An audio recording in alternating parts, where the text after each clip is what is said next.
श्री शिवाय नमस्तुभ्यम दोस्तों, हर हर महादेव।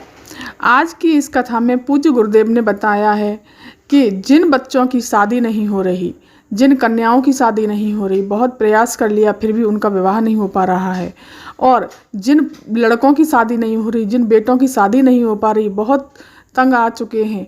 और कहा है पूज्य गुरुदेव ने, चाहे 40-42 साल के क्यों ना हो गए हों, उनका विवाह नहीं हो पा रहा हो, तो आपको सिर्फ एक कार्य करना है। इन पितृपक्षों में 16 श्राद्धों में आपको सिर्फ ये करना है कि अपनी चौखट पर दोनों तरफ आटा डाल देना है। थोड़ा सा इधर चौखट पर डाल दीजिए, थोड़ा सा उधर चौखट पर डाल दीजिए। ये आटा डालने से आपके पितृ आपसे खुश होंगे और आपका विवाह, बताया है पूज्य गुरुदेव ने, 20 से 25 दिन में कोई ना कोई खुशखबरी आपको जरूर सुनाई देगी और आपके घर में मंगल विवाह जरूर होगा। मंगल कार्य की खुशखबरी आपके घर में जरूर आएगी।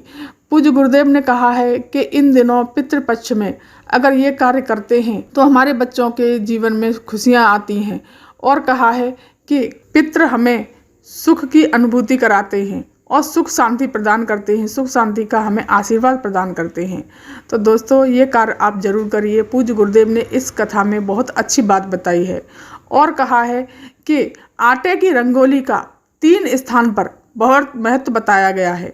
बहुत महत्व है कि ये आटे की रंगोली पहले डाला करते थे लोग, लेकिन अब मिट्टी की रंगोली या गुलाल की रंगोली या किसी और चीज़ की रंगोली डालते हैं, लेकिन ये रंगोली नहीं डालनी चाहिए। हमेशा आटे की रंगोली ही डालनी चाहिए।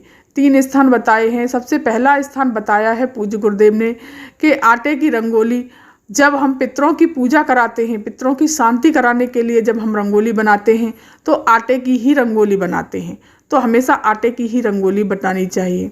दूसरा स्थान बताया है पूज्य गुरुदेव ने कि जब हम हवन करवाते हैं, हवन के लिए ब्रह्मा विष्णु महेश तीनों का जब हवन कुंड बनाते हैं, तीनों के नाम से जो 3 सीढ़ियाँ होती हैं हवन कुंड में, तो उस पर भी हमें आटे की रंगोली ही बनानी चाहिए। लेकिन आजकल तो सब लोग कभी गुलाल की रंगोली बना देते हैं, कभी कोई किसी की रंगोली बना, लेकिन उन पर भी हमें आटे की ही रंगोली बनानी चाहिए। हमें पितरों का आवाहन करने की ज़रूरत नहीं पड़ती जब हम आटे की रंगोली बनाते हैं, तो हमें हमेशा आटे की ही रंगोली बनानी चाहिए। तीसरा स्थान बताया है पूज्य गुरुदेव ने कि जब विवाह हो रहा हो, जहाँ भामर पड़ती हैं, वहाँ पर एक आटे की रंगोली बनाई जाती है। बताया है पूज्य गुरुदेव ने कि आटे की रंगोली इतनी शुभ होती है कि हमें सुख शांति का वरदान देती है और हमें इससे वंश की वृद्धि होती है। तो हमें पितरों को आवाहन करने की ज़रूरत नहीं पड़ती। पितृ हमें, हमारे बच्चों को आशीर्वाद देने के लिए पुनः अपने आप ही आ जाते हैं इस जगह पर, जिस जगह पर हम आटे की रंगोली बनाते हैं।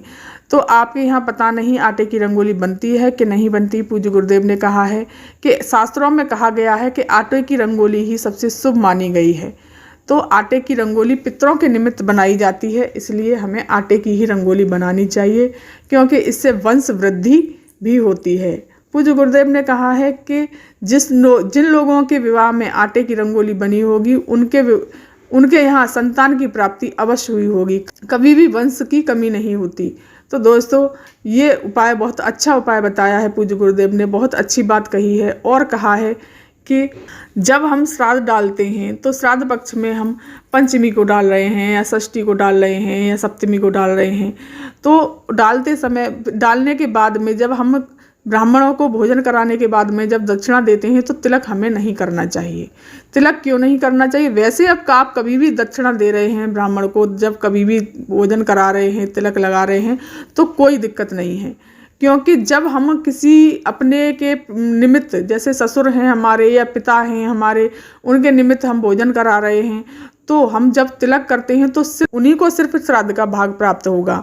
अगर हम तिलक लगाकर नहीं उनको विदा करते तो हमें जितने भी पंचमी के दिन या षष्ठी के दिन गए होंगे हमारे जो पूर्वज 7 पीढ़ी तक, उनको भी पितृपक्ष में हम जो भोग दे रहे हैं उनका सारा भाग उन सब पितरों को, हमारे पितरों को प्राप्त होता है। तो ये उपाय जरूर करिएगा कि भोजन कराने के बाद में दक्षिणा दें तो आप तिलक पंडित जी को ना लगाएं, क्योंकि हमारे जितने भी पितृ पूर्वज हमारे गए हुए हैं उन सबको भोजन का भाग प्राप्त हो सके और उनकी आत्माओं को शांति मिल सके। वो हमें और इससे बताया है पूज्य गुरुदेव ने, इससे हमें पितृदोष से भी मुक्ति मिलती है।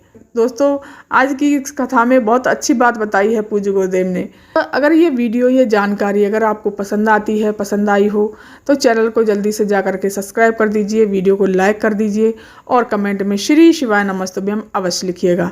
धन्यवाद।